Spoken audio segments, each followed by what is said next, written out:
안녕하세요. 요즘 이런 얘기 많이 들리죠? 은퇴 준비 진짜 잘해야 한다. 요즘은 60도 청춘이라는데 어디서 일자리를 구하나? 저희 어머니도 곧 환갑을 넘기시는데요. 예전 같으면 한창 쉬셔야 할 나이인데 요즘은 오히려 일하고 싶다고 하시더라고요. 그런데 어디서 뭘 알아봐야 할지 막막하다는 거예요. 그래서 오늘 영상에선 정말 꼭 필요한 정보만 정리해봤습니다. 2025년 7월부터 바뀌는 중장년 제도와 돈 되는 변화들, 일자리부터 연금, 주거 창업까지 잘 챙기면 매달 수백만 원이 생길 수도 있는 기회입니다. 오늘 영상, 특히 40대에서 60대 분들이라면 반드시 끝까지 봐주세요. 정년 65세, 계속고용 70세 시대. 2025년 7월부터는 모든 기업에 정년 65세가 의무화되고요. 계속고용제가 도입됩니다. 이게 뭔가 하면 정년이 되어도 근로자가 원하면 70세까지 계속 일할 수 있도록 기업이 의무적으로 고용 연장을 해야 하는 제도입니다. 쉽게 말해서 이제는 정년 퇴직 후 재취업이 아니라 한 직장에서 더 오래 일할 수 있는 길이 열린 거예요. 특히 고용 안정성이 높아지니까 연금 수령 전까지의 소득 공백도 줄일 수 있겠죠. 여기에 임금 피크제도 개편돼서 60세 이후에도 이전 임금의 70% 이상을 받을 수 있게 바뀝니다. 예전처럼 반토막 나서 생활 걱정하던 구조가 개선된 겁니다. 이 제도가 실제로 시행되면 사기업뿐 아니라 공공기관, 공기업에도 큰 변화가 생길 거고요. 고령자 채용이 점점 더 자연스러워질 겁니다. 중장년 경력지원제 앤드 재취업 수당. 그런데 이런 변화가 있더라도 이미 퇴직하셨거나 회사를 옮기고 싶은 분들에겐 여전히 재취업이 걱정이죠.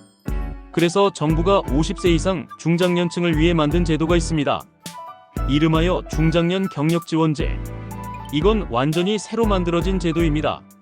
어떤 내용이냐면요. 직무교육 현장 실습을 받을 수 있고 월 최대 150만 원까지 수당을 13개월간 지원해줍니다. 재교육받고 실습하면서 실질적인 경력을 다시 쌓을 수 있는 거죠. 게다가 참여 기업에도 월 최대 40만 원의 지원금이 지급돼서 채용 부담도 줄어듭니다. 이건 진짜 실속형 재취업 준비라고 할 수 있어요. 신청은 고용노동부 고용센터 또는 워크넷 같은 온라인 사이트에서 가능합니다. 공공일자리와 채용 인센티브. 다음으로는 공공부문 일자리 확대입니다.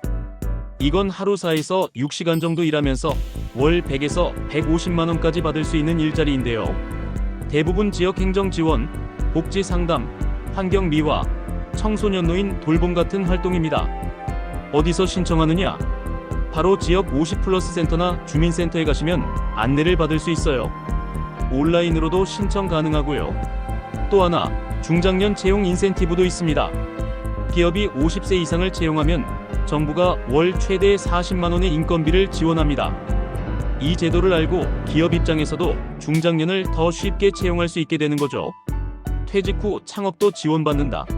만약 직장보다는 창업을 생각하고 계신 분들도 많을 겁니다. 그런데 돈이 문제죠. 그래서 정부가 중장년층의 창업을 위해 아예 전용 창업 보조금 제도를 마련했습니다. 조건만 맞으면 예비 창업자에게 최대 1억 원, 기술 기반 창업자는 최대 5천만 원까지 지원합니다.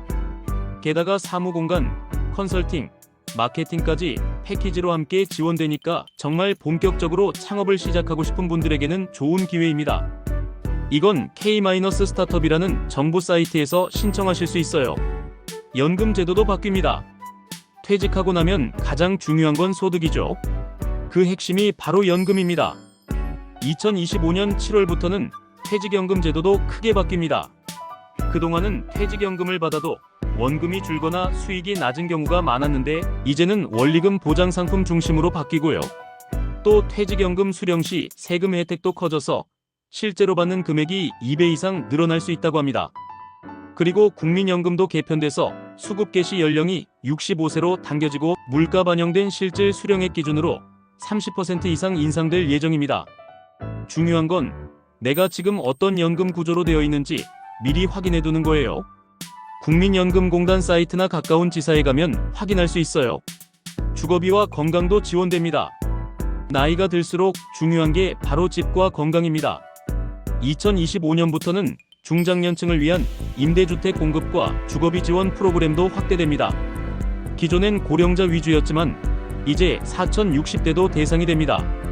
또 정기 건강검진, 의료비 지원 등도 강화되는데요.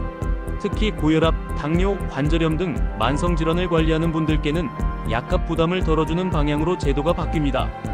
지역건강보험공단, 주민센터에서 꼭 문의해보세요. 대출 청약 혜택도 챙기자. 마지막으로는 금융 관련 제도입니다. 생각보다 우리 생활에 바로 도움이 될 수 있어요. 대출금 중도상환 수수료가 절반 수준으로 줄어듭니다. 예를 들어 3년 만기 대출을 중간에 갚을 때 내야 하는 위약금이 대폭 줄어드는 거죠. 실수요자에겐 큰 혜택입니다. 주택 청약저축 소득공제 한도가 늘어납니다. 연소득 7천만 원 이하의 무주택 세대주는 납입액의 40%, 최대 300만 원까지 소득공제를 받을 수 있습니다. 즉, 중장년층도 지금부터 청약저축을 준비하면 나중에 실질적인 세금 혜택까지 함께 누릴 수 있다는 이야기입니다. 오늘 이야기 정리해 볼게요. 정년 65세, 계속 고용 제한 직장에서 70세까지 일할 수 있음. 재취업 훈련 수당 지원 최대 월 150만 원. 창업 시 최대 1억 지원 공간 컨설팅 제공. 연금 강화 퇴직연금 실수령 2배. 국민연금 조기 개시. 주거건강 지원 확대. 대출 청약 혜택까지. 2025년 7월은 그냥 흘려보내기엔 너무 큽니다. 지금부터 알아두고 주변 가족에게도 꼭 알려주세요. 오늘 영상이 도움되셨다면 좋아요, 구독, 댓글 부탁드리고요. 다음에도 꼭 필요한 정보로 다시 찾아뵙겠습니다. 감사합니다.